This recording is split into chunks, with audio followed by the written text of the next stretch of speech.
Sugar Mercado, kinoronahan bilang Mrs. Philippines Universe 2025. Ang former member ng Sex Bomb Girls na si Sugar Mercado ang siyang magre-represent sa Pilipinas sa nalalapit na Mrs. Universe 2025 na gaganapin sa Oktubre sa Maynila.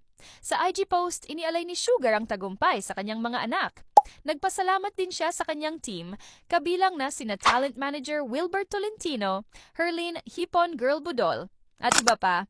Bukod sa pangunahing titulo, iginawad din kay Sugar ang mga special awards tulad ng Strongest Photo Award at Darling of the Press.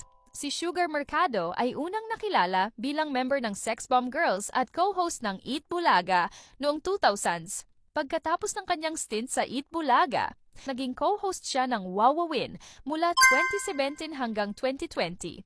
Ang kanyang pagkapanalo ay simbolo ng tagumpay ng mga nanay at kababaihang patuloy na nagsusumikap at nagpapakita ng lakas at determinasyon na makamit ang pangarap, kahit na sa anong edad at estado ng pamumuhay.